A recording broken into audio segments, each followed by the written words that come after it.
Welcome back to the last in this discussion series on critical theory, an ideology that, as we've been discovering, is founded on the premise that there is no God, an ideology hostile to the very concepts of truth and reality. Last time around, we looked at some non-Christian writers who have engaged with this topic. Douglas Murray in his book The Madness of Crowds and Cynical Theories by Helen Pluckrose and James Lindsay. This time we're going to look at some Christian writers and see how they can help us with understanding critical theory. If you haven't listened to the previous episodes in this podcast mini-series, I'd encourage you to do that. It will help with some of the background, but even without that, I'm sure you'll benefit from what is going to be a fascinating and insightful discussion. Once again, we're recording in front of a live audience at the Christian Institute's headquarters in Newcastle. And once again, I'm delighted to have author and Institute Social Policy Analyst, Dr. Sharon James, with me. Also joining us this time is the Christian Institute's Head of Research, Dave Greatorex, and one of his team, Nathan Batten. Gentlemen, welcome to you.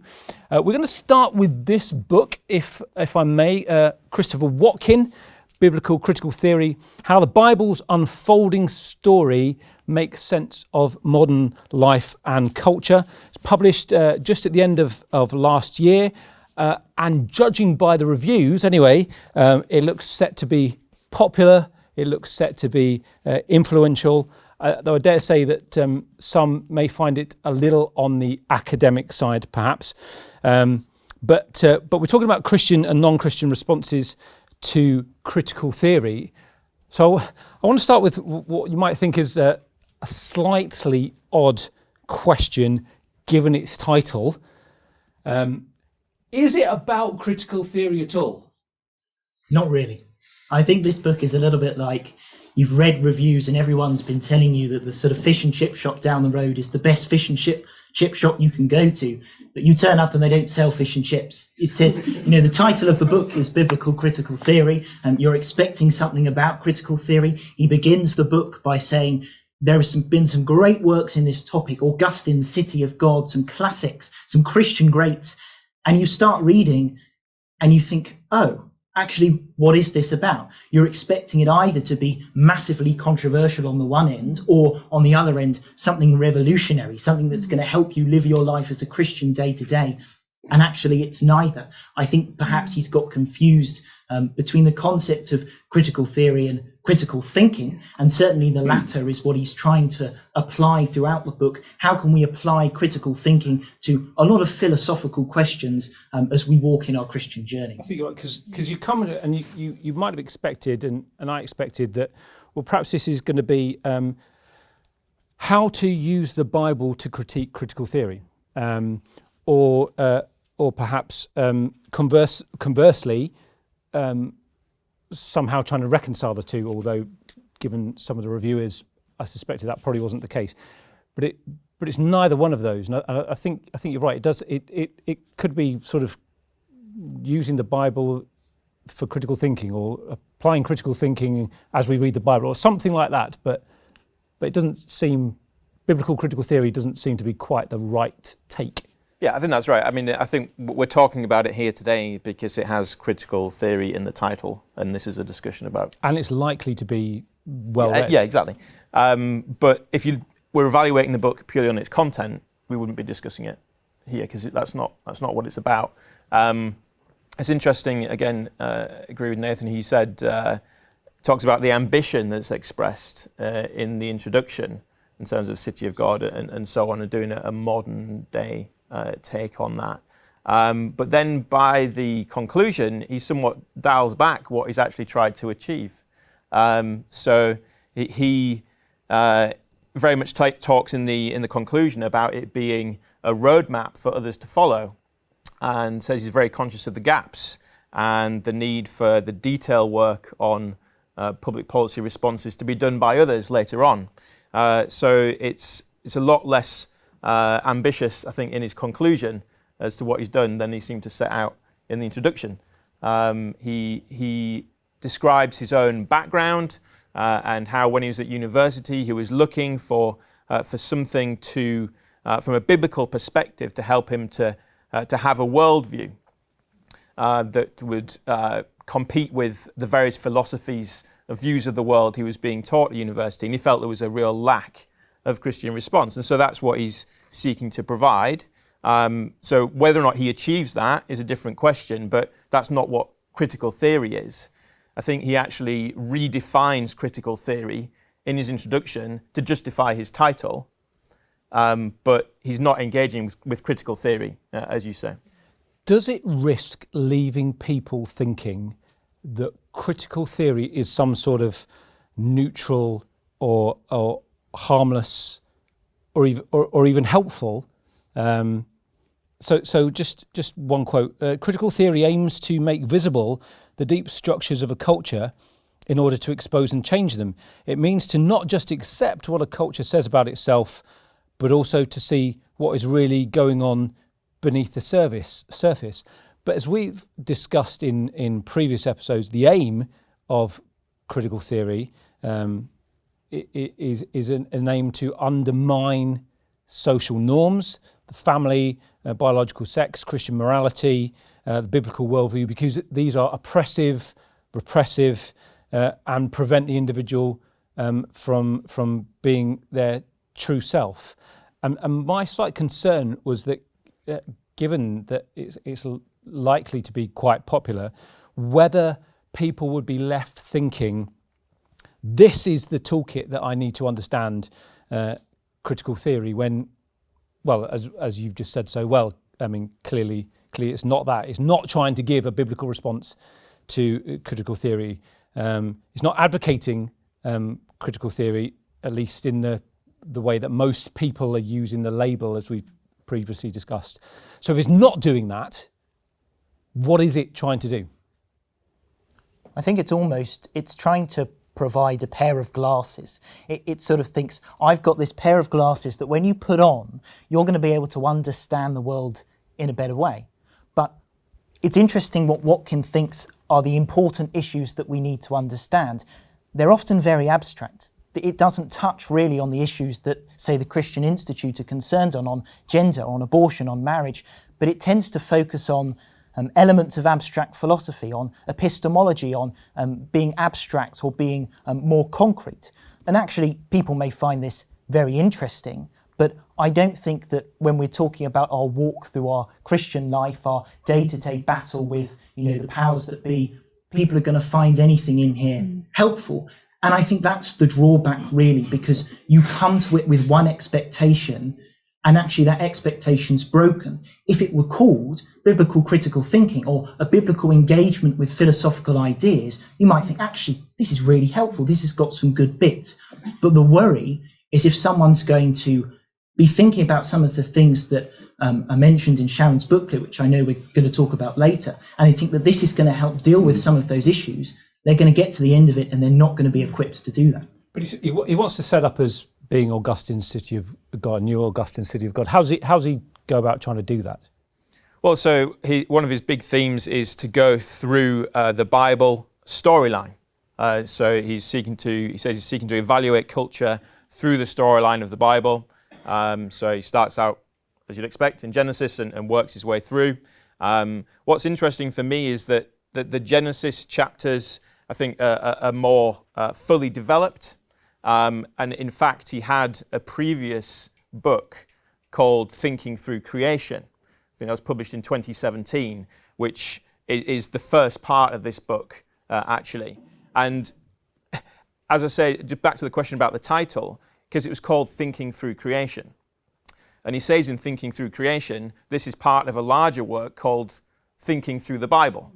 Now, if biblical critical theory was called Thinking Through the Bible, then you would come to it with sort of the expectation of what he produces. We need to remember, as Nathan said, he's writing as an academic, writing as a philosophy lecturer, and that is the level at which he pitches his material.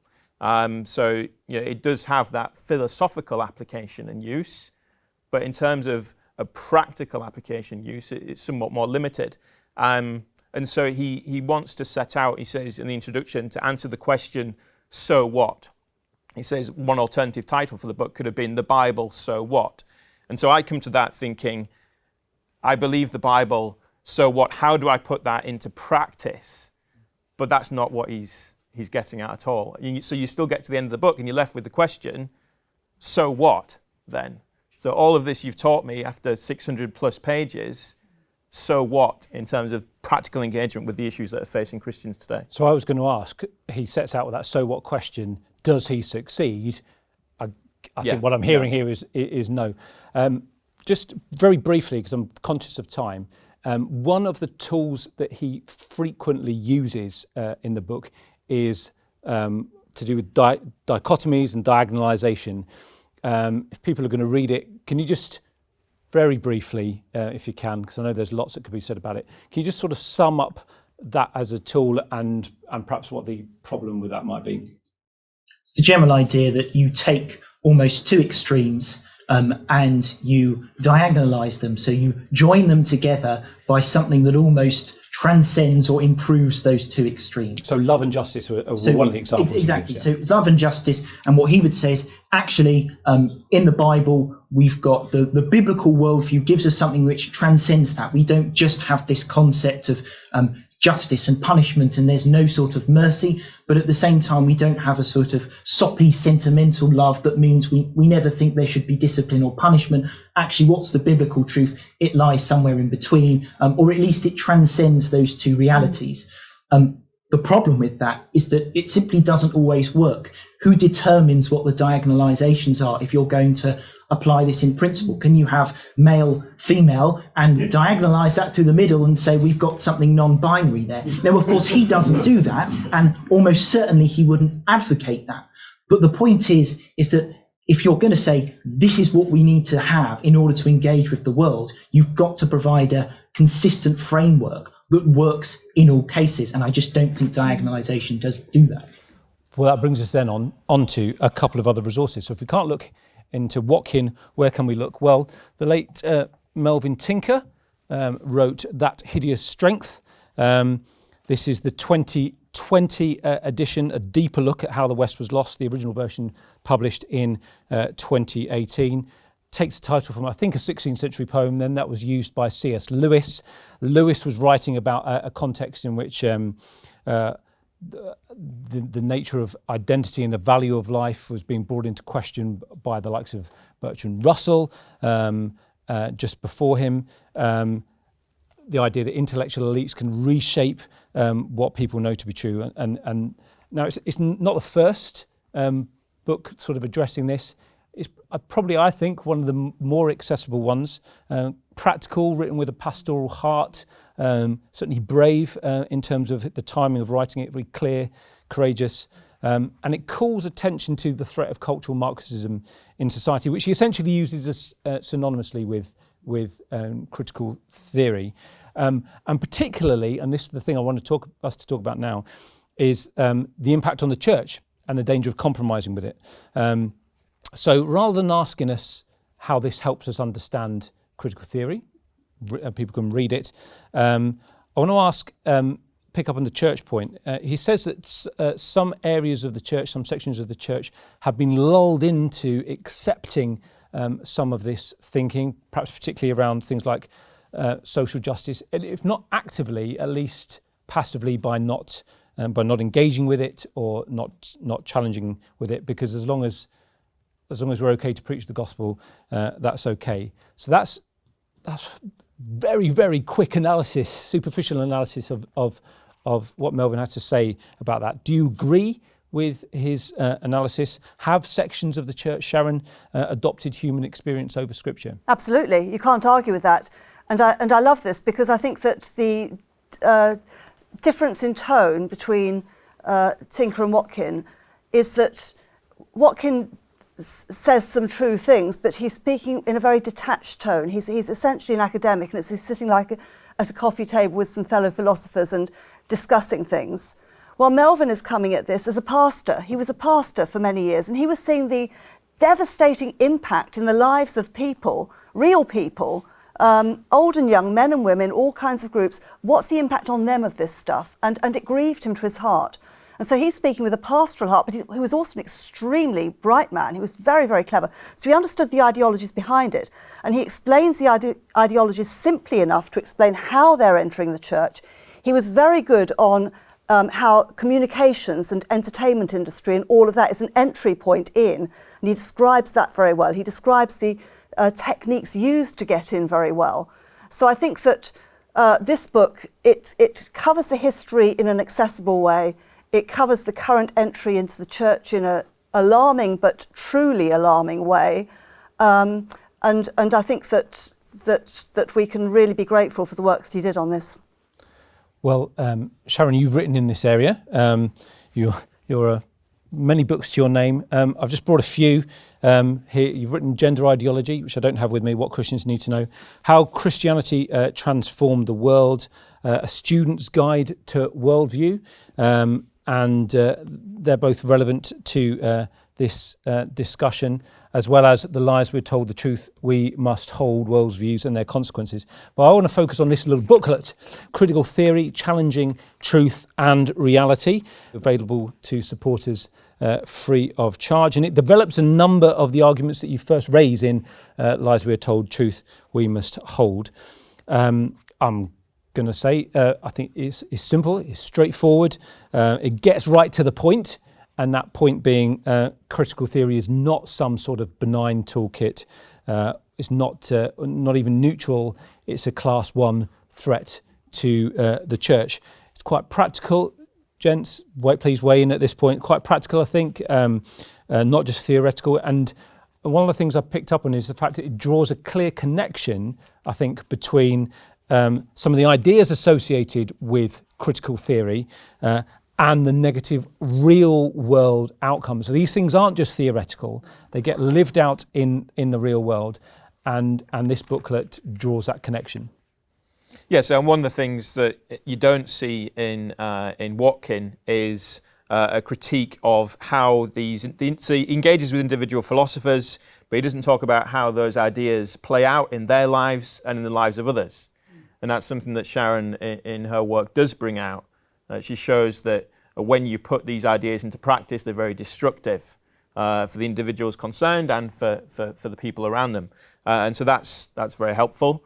And also, as you'd expect, it has the gospel hope, which is missing from the non-Christian books that we've talked about in the previous episode of this podcast. And so to see that those two things together is what makes, I think, this a unique contribution. How does this help us with the issues that we're tackling with, that the Christian Institute is tackling with, that our supporters are concerned about and interested in?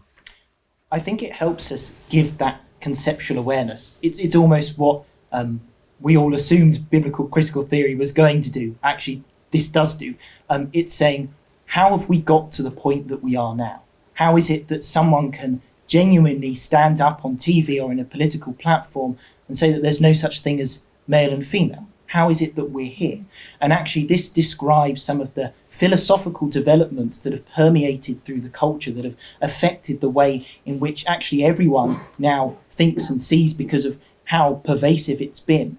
But it also gives us, as Dave has just mentioned, unlike these non-Christian authors, it gives us that hope. Actually, there is a solution to the injustice and the oppression of our world and our society, and we know who it is. It's King Jesus. Actually, that hope comes through in this. And we know the reason that these ideologies and philosophies in critical theory are bad, because it opposes the message of Jesus. It opposes the message of Scripture. There is male and female. That matters. And marriages between one man and one woman. And actually, we can proudly declare that, because we do have a strong foundation, which is Scripture. All of these other foundations which these philosophies are built on, they're weak. They're built on human reason, and eventually they will crumble. Sharon, I want to give the last word to you. I mean, we've speculated with other books about what might have motivated them and what takeaways should be, but you're here to ask. So let me ask you: what do you want people to take away from reading this booklet? Confidence that God's word is true, confidence that God's ways are best, And when they're in a classroom or in a workplace where they are being perhaps intimidated by utterly hostile worldviews, they do not have to be afraid, they do not have to be ashamed. What we have to offer is infinitely more glorious, and it's true. And we shouldn't just be hiding in a corner, kind of just defending what we believe. We should be out there proclaiming it, and bold and confident proclaim it. So I just hope that it helps particularly a younger generation who are facing great pressure and great hostility. I hope it equips them with that gospel confidence. Well, thank you to all of you. Well, once again, we've only touched on a few books, either because they've made a splash or, in our view, they're helpful, or both. We recognise that means your own favourite book might not have been mentioned, but just one other honourable mention is for Owen Strachan's Christianity and Wokeness, if you're interested in reading that. Longer reading lists are available at the end of our Critical Theory booklet. Much more could be said, no doubt, but we're out of time. It just remains for me to say thank you to Dave and to Nathan, and also from the previous episode to Joanna and Daniel, and particularly Sharon, for all your insights. A thank you for watching. If you want to engage with other theological and public policy issues, go to our website, christian.org.uk. You'll find written resources plus a lot of audio and video content, including other debates on topical issues like this one. You'll also find us on the main social media channels. And if you haven't already signed up to our mailing list, you can stay informed by signing up right there at christian.org.uk. Goodbye. For more great content, like, subscribe and hit the notification bell.